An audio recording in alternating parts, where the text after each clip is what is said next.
Mr. McLeod, Contempt for what? Mr. McLeod, two things are going to happen. You're going to answer my question, or you're going to jail for summary contempt for not complying with the court's request. Do you, Mr. McLeod, understand that the maximum penalty for the charge against you is 3 years in prison and or $1,000 fine? I don't understand the charges. Mr. McLeod is in contempt court taken into custody. Really? Mr. McLeod was facing charges for assaulting a police officer, but instead of cooperating, he claimed the court had no authority over him. He followed a well-known tactic used by so-called sovereign citizens, constantly interrupting, shouting, and throwing around made-up legal terms. Despite all— Understand your right to a lawyer, including a court-appointed lawyer? I understand that. Okay. And do you wish to represent yourself instead of having an attorney?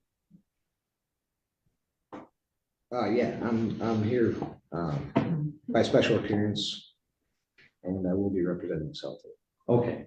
I'm required by law before I accept that waiver to do a couple things. One, advise you of the maximum penalties that you could face for the charges that you're in my court for. Resisting, obstructing conservation officers is a high court misdemeanor punishable by up to 2 years in prison and or $1,000 fine. There's a habitual offender second notice that's been filed by the prosecutor, which would make that a felony punishable by up to 3 years and or $1,000 fine. And marine safety operating while intoxicated is a misdemeanor punishable by up to 93 days and or $100 to $500 fine. Do you understand the maximum penalty for the charges against you? Well, I don't even really understand why I'm here, honestly. all this, the judge stayed calm and professional throughout the hearing, repeatedly trying to give Mr. McLeod a chance to participate respectfully. But when things got too disruptive, the judge had no choice but to hold him in custody for the night.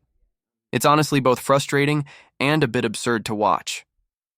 Mr. McLeod seemed completely convinced he was in the right, even though it was clear to everyone else that his arguments held no legal weight. Well, okay. Well, that's fine. Do you understand the maximum penalty that I just explained to you? No. Hold on. I can't let you represent yourself until I establish a couple things. Well, I need to establish a couple things too, honestly. Hold on. Well, I can't let you represent yourself until I establish a couple things, or I'm going to be in trouble. Okay. Do you understand that the maximum penalty that you could face for the charges that you're here for is up to 3 years in prison and or $1,000 fine? I don't understand the nature and cause of the action against me. So what is it that you don't understand? Do you not understand how long 3 years is, or how much the fine is that I've articulated? Can you tell me what it is you don't understand? The nature and cause of the action against me because we don't establish jurisdiction. That's not what I'm asking you right now. Well, I'll let you place whatever objections you want on the record, Mr. McLeod. I promise you that. Okay. Can we just go one step at a time?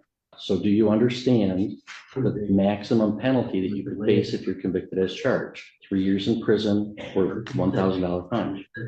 Well, I have another question because the statutory jurisdiction doesn't exist under the Constitution.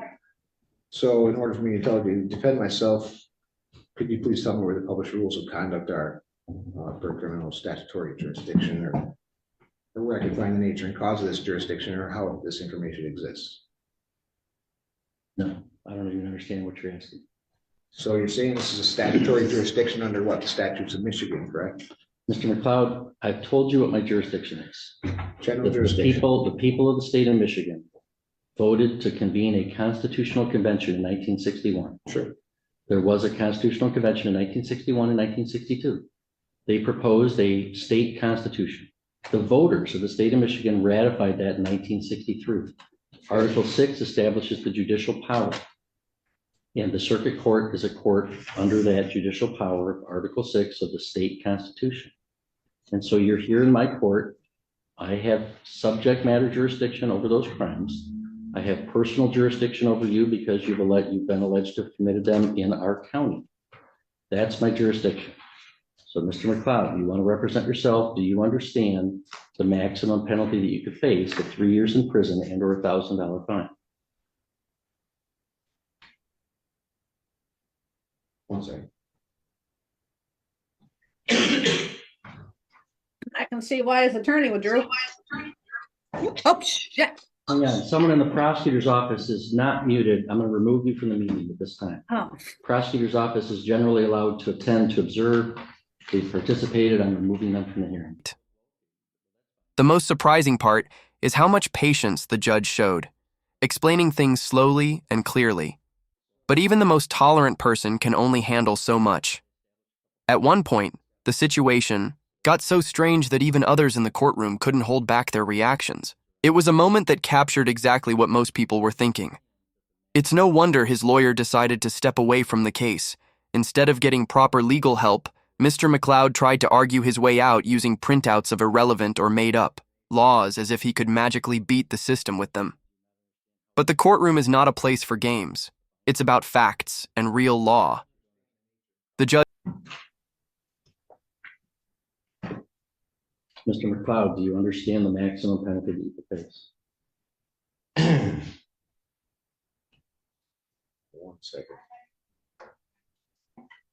Okay, so when enforcement of mere statutes, judges of all courts do not act judicially and are thus are not protected and qualified by limited immunity. That's Owen versus the city. I just want to state a few things for the record since you're claiming this is a jurisdiction under statutory law. Hang on. Mr. McLeod, can we back it? Look at me for a second. Can we talk here? I challenged subject matter jurisdiction and nothing can go forward until that's addressed. You're saying I did address it and I denied your objection. I have subject matter doesn't jurisdiction. exist under the Constitution.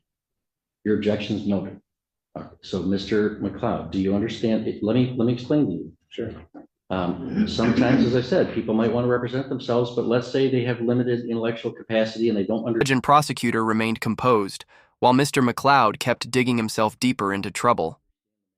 Watching. This you start to wonder what people like him truly expect. Do they really believe a judge will just say, "You're right, case dismissed"? This isn't the first time these kinds of arguments have been made. Courts have rejected them time and again since the 1990s. Judges are bound to follow real laws, not personal theories or internet claims.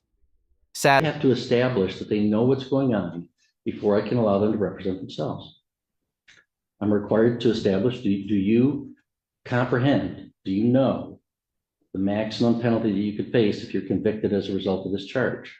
3 years in prison or $1,000 fine. Do you understand that, Mr. McLeod? So I'd like to state for the record that Mr. McLeod, stop. the court can be. Stop, Mr. McLeod. If you don't understand it, I'm going to revoke your right to represent yourself and have an attorney represent you because I can't establish that you know what you're doing. So do you know the maximum penalty that you would face?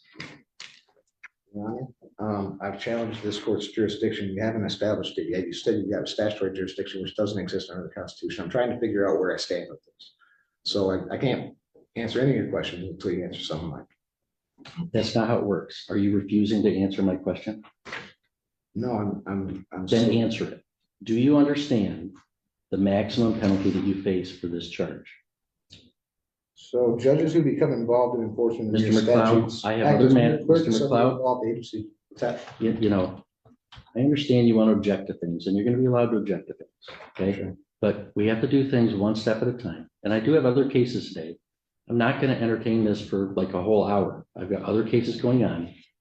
If you want to dig in your heels and just make this real complicated or real difficult, we could do that. And I can hold you in contempt and you'll go back to a jail cell for a while. Your and then Honor, we'll I don't wish to be held in contempt. I just wish to exercise my Sixth Amendment right. That's fine. And So before I can let you under, I can before I cite can, laws. I can cite laws that will show you that the exercise of a right can be converted into a crime. I'm trying to understand the nature and cause of the action against me. You're not clarifying enough to where I can comprehend it, as you say. you comprehend the maximum penalty that you would face. I'm not answering any of those questions until you establish that this is a court of the Constitution, has jurisdiction under these jurisdictions. I established it. I told you. You might think I'm wrong and you can appeal. There's it no to the such thing Michigan as a Court of Appeals. statutory jurisdiction. Mr. McLeod, let me make this simple for you. Do you ever watch, let me make this simple for you. Sure. I'm going to ask you this question one more time. One more time. Okay. Two things are going to happen. You are either going to answer my question or I'm going to hold you summarily in contempt.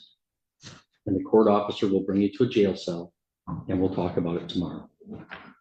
You understand that? So, Mr. McLeod, contempt for what? Mr. McLeod, two things are going to happen. You're going to answer my question or you're going to jail for summary contempt for not complying with the court's request.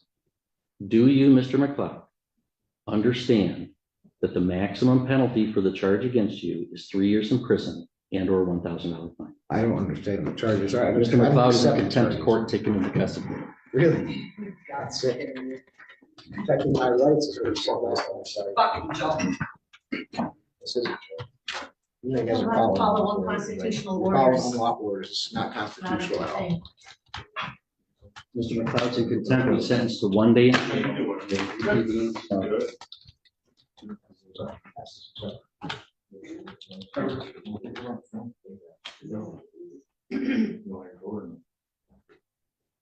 Mr. McLeod, your sentence is 1 day in jail. We'll reconvene tomorrow and get you This is notice. about the Constitution. I did nothing wrong except the question. Sadly, if Mr. McLeod doesn't take this seriously, he could face serious consequences.